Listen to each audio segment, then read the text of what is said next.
हर हर महादेव, जय भोलेनाथ। नमस्कार, मैं साधना पांडे मार्गदर्शन पे आपका स्वागत करती हूँ। तो दोस्तों चलिए आज सुनते हैं इंदिरा एकादशी व्रत कथा। इंदिरा एकादशी करने मात्र से हमारे पूर्वजों को मुक्ति मिल जाती है। जो भी पूर्वज हमारी अधोगति में फंसे हुए हैं उनको मुक्ति मिल जाती है। तो इस व्रत को करना, इस व्रत कथा को श्रवण करना भी अत्यंत श्रेष्ठ है। इस कथा को श्रवण करने मात्र से वाजपेयी यज्ञ का फल प्राप्त हो जाता है। तो दोस्तों जिस चीज का पुण्य इतना बड़ा है उसे तो हमें कभी भी छोड़ना नहीं चाहिए। इसलिए कथा को पूरी सुने।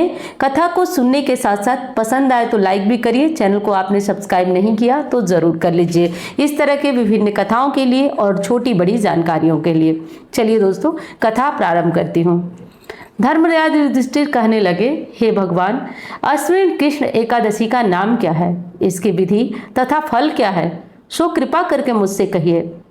भगवान श्री कृष्ण कहने लगे कि इस एकादशी का नाम इंदिरा एकादशी है। यह एकादशी पापों को नष्ट करने वाली तथा पितरों को अधिगति से मुक्त दिलाने वाली होती है। हे राजन, ध्यान पूर्वक इसकी कथा सुनो। इसके सुनने मात्र से ही वाजपेयी यज्ञ का फल मिल जाता है। प्राचीन काल में सतयुग के समय में महिष्पति नाम का एक नगर था और राजा इंद्रसेन इस राज्य के प्रतापी राजा थे। धर्म पूर्वक सुख पूर्वक अपनी प्रजा का पालन करते थे और राजा अपनी प्रजा के प्रिय राजा कहे जाते थे। वह राजा पुत्र पौत्र धन आदि से हर प्रकार से संपन्न थे और वे भगवान विष्णु के परम प्रिय भक्त थे। एक दिन जब राजा सुखपूर्वक अपनी सभा में बैठा था तो आकाश मार्ग से महर्षि नारद उतरकर उसकी सभा में आ गए। राजा उन्हें देखते ही हाथ जोड़कर खड़ा हो गए और विधिपूर्वक आसन व अर्घ दिया।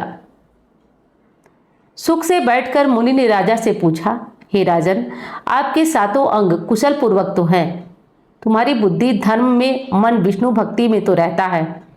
देवर्षि नारद की बातें सुनकर राजा ने कहा, हे महर्षि, आप कृपा करके मेरे राज्य के बारे में मुझसे बताइए। वैसे तो मेरा राज्य कुशल पूर्वक है तथा मेरे यहाँ यज्ञ आदि कर्म सुकृत हो रहे हैं।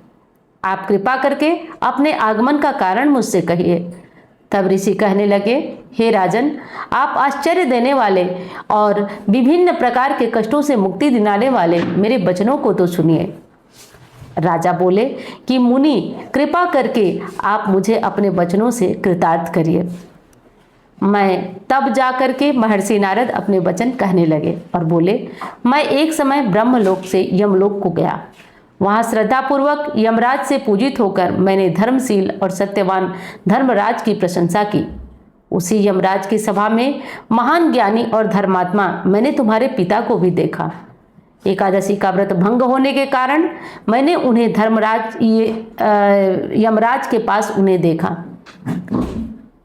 उन्होंने संदेशा दिया और मुझसे कहा कि पूर्व जन्म में कोई विघ्न हो जाने के कारण मैं यमराज के निकट रह रहा हूँ। सो हे पुत्र, यदि तुम अश्विन कृष्ण इंदिरा एकादशी का व्रत मेरे निमित्त करो तो मुझे स्वर्ग की प्राप्ति हो सकेगी।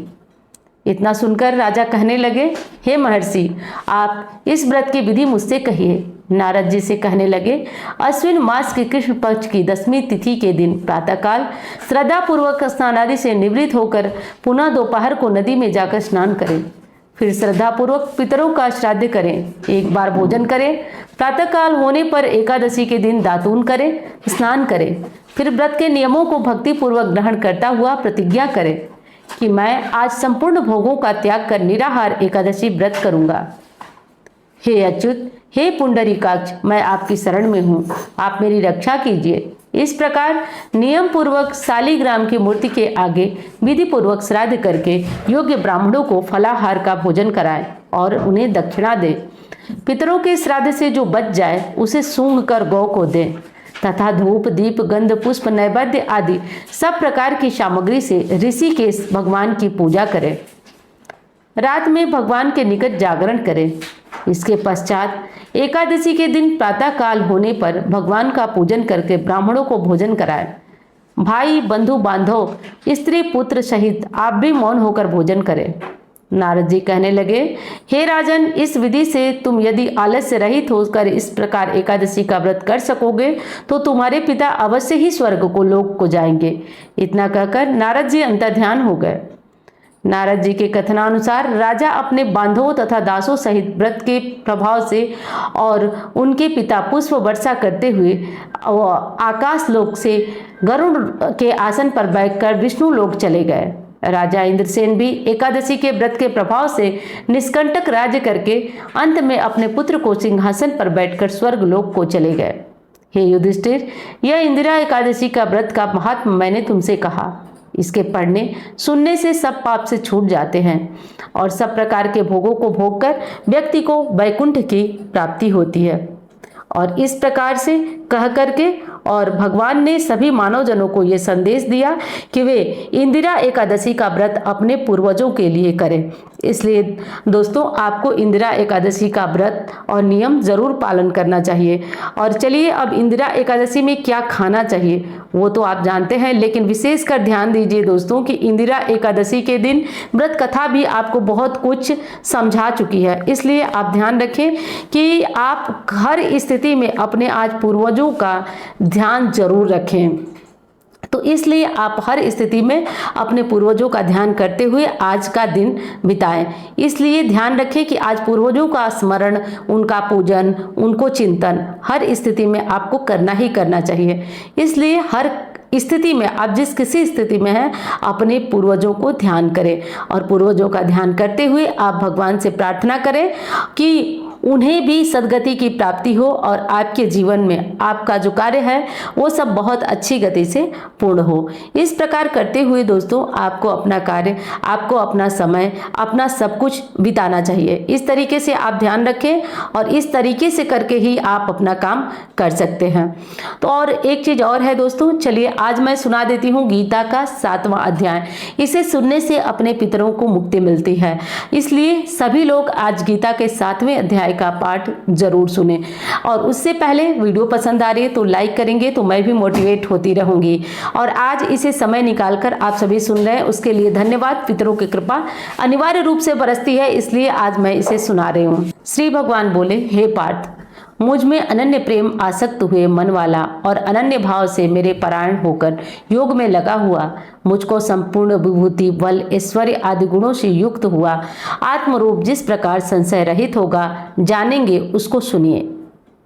मैं तेरे लिए इस विज्ञान रहित तत्व ज्ञान को संपूर्णता से कहूँगा, जिसको जानकर संसार में फिर कुछ भी जानने योग्य शेष नहीं बचेगा। हजारों मनुष्यों में कोई ही मनुष्य मेरी प्राप्ति के लिए यत्न करता है और उन यत्न को करने वाले योगियों में कोई भी पुरुष मेरे पारायण हुआ उसको मेरा तत्व ज्ञात होता है। पृथ्वी, जल, तेज, वायु तथा आकाश और मन, बुद्धि, अहंकार ऐसे 8 प्रकार के विभक्त हुई मेरी प्रवृत्ति है और यह 8 प्रकार के भेदों को अपरा कहा जाता है, अर्थात मेरी जड़ प्रकृति है। और हे महाबाहो, इससे दूसरी की मेड जीव रूपा अर्थात चेतन इस प्रकृति जान ही, जिससे यह संपूर्ण जगत धारण किया हुआ है।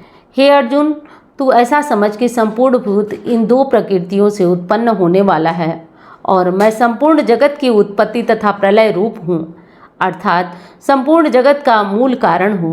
हे धनंजय, मुझसे विभिन्न और मुझसे अलग दूसरा अन्य कोई परम कारण नहीं है। यह संपूर्ण सूत्र में मणियों के सदृश मुझ में गूंथा हुआ है। हे अर्जुन, जल में मैं रस हूँ, चंद्रमा और सूर्य में मैं प्रकाश हूँ, संपूर्ण वेदों में मैं प्रणव हूँ, आकाश में मैं शब्द और पुरुषों में मैं पुरुषत्व हूँ, पृथ्वी में मैं पवित्र गंध और अग्नि में मैं तेज हूँ, संपूर्ण भूतों में मैं हूँ, अर्थात मैं जीवन हूँ, अर्थात वे जिसे जीते हैं वह तत्व मैं ही हूँ, तथा तपस्वियों में तप भी मैं हूँ। अर्जुन, तू संपूर्ण भूतों को सनातन बीज यानी कि कारण मुझे ही जान। मैं विद्वानों की बुद्धि और तेजस्वियों का तेज हूँ। हे भरत श्रेष्ठ, आसक्ति और कामनाओं से रहित बलवानों को बल तथा सामर्थ्य मैं हूँ और सब भूतों में धर्म के अनुकूल अर्थात शास्त्र के अनुकूल काम मैं ही हूँ। और जो भी सद्गुण तथा सत्वगुण से उत्पन्न होने वाले भाव हैं और जो रजोगुण से तथा तमोगुण से उत्पन्न होने वाले भाव हैं, उन सबको तू मेरे से होने वाले हैं, ऐसा जान। संपूर्ण वास्तव में और उनमें से और वे मुझ में नहीं हैं। गुणों के कार्य रूप सात्विक, राजसी और तामसिक, इन तीनों प्रकार के भावों से यह सारा संसार मोहित हो रहा है। इसलिए इन तीन गुणों से परे मुझ अविनाशी को वह तत्व से ज्ञात नहीं होता है। यह अलौकिक अर्थात अति दिव्य त्रिगुणमयी माया मेरी दुस्तर है, परंतु जो पुरुष केवल मुझको ही निरंतर भेजते हैं वे इस माया को उल्लंघन कर जाते हैं, अर्थात संसार से तर जाते हैं। माया के द्वारा हुए ज्ञान और आसुरी स्वभाव को धारण किए हुए तथा मनुष्यों के नीच कर्म और दूषित कर्म करने वाले मूढ़ लोग मुझे नहीं भजते हैं। हे भरतवंशियों, हे श्रेष्ठ अर्जुन, उत्तम कर्म वाले अर्थार्थी, आर्त, जिज्ञासु और ज्ञानी, ऐसे 4 प्रकार के भक्तजन मुझे भजते हैं। उनमें भी नित्य मुझ में एकाकृत से भाव उत्पन्न होता है। अनन्य प्रेम भक्ति वाला ज्ञानी भक्त अति उत्तम है, क्योंकि मुझे तत्व से जानने वाले ज्ञानी को मैं अत्यंत प्रिय हूँ और वह ज्ञानी मुझे अत्यंत प्रिय है। ये सभी उद्धार हैं, अर्थात श्रद्धा सहित मेरे भोजन के लिए और मेरे भजन के लिए समय लगाने वाले उत्तम से उत्तम फल को प्राप्त करते हैं। परंतु ज्ञानी तो साक्षात मेरा स्वरूप ही है, ऐसा मेरा मत है, क्योंकि वह मदगत मन बुद्धि वाला ज्ञानी भक्त अति उत्तम गति स्वरूप मुझको ही अच्छी प्रकार प्राप्त होता है। बहुत बहुत जन्मों के अंत में तत्वज्ञान को प्राप्त कर लेता है। ज्ञानी सब वासुदेव ही है, इस प्रकार मुझे भजता है वह महात्मा अति दुर्लभ है। उन भोगों की कामना द्वारा जिनका ज्ञान हरा जा चुका है वे लोग अपने स्वभाव से प्रेरित होकर उस नियम को धारण करके अन्य देवताओं को भजते तथा पूजते हैं। जो सकाम भक्त जिस देवता के स्वरूप को श्रद्धा से पूजना चाहता है उस भक्त को श्रद्धा से मैं उसी देवता के प्रति स्थिर करना चाहता हूँ। वह पुरुष उस श्रद्धा से युक्त होकर उस देवता का पूजन करता है और उस देवता से मेरे ही द्वारा विधान किए हुए उन इच्छित भोगों को निसंदेह प्राप्त करता है। परंतु उन अल्प बुद्धि वालों का वह फल नाशवान है तथा वे देवताओं को पूजने वाले देवताओं को प्राप्त होते हैं और मेरे भक्त चाहे जैसे भी भजे अंततः वे मुझे ही प्राप्त होते हैं। बुद्धिहीन पुरुष मेरे अविनाशी परम भाव को न जानते हुए मन इंद्रियों से मुझे सच्चिदानंद को मनुष्य की भांति जानकर भक्ति के भाव को प्राप्त हुआ मानते हैं। अपनी योग माया से छिपा मैं सबके प्रत्यक्ष नहीं होता हूँ, इसलिए यह अज्ञानी जन समुदाय मुझे जन्म रहित अविनाशी परमात्मा को तत्व से नहीं जानता है, अर्थात मुझे जन्मने मरने वाला समझता है। हे अर्जुन, पूर्व में व्यतीत हुए, वर्तमान में स्थिर तथा आगे होने वाले सब भूतों को मैं जानता हूँ, परंतु मुझको कोई भी श्रद्धा भक्त रहित पुरुष नहीं जानता है। हे भरतवंशी अर्जुन, इस प्रकार संसार में इच्छा और द्वेष से उत्पन्न हुए दुखादि द्वंद्व रूप मोह से संपूर्ण प्राणी अति अज्ञानता को प्राप्त हो रहे हैं। निष्काम भाव से श्रेष्ठ कर्मों का आचरण करने वाले जिस मनुष्यों को उनका पाप नष्ट हो गया है वे राग द्वेष जनित द्वंद्व रूप मोह से मुक्त और दृढ़ निश्चय वाले पुरुष मुझको ही भजते हैं।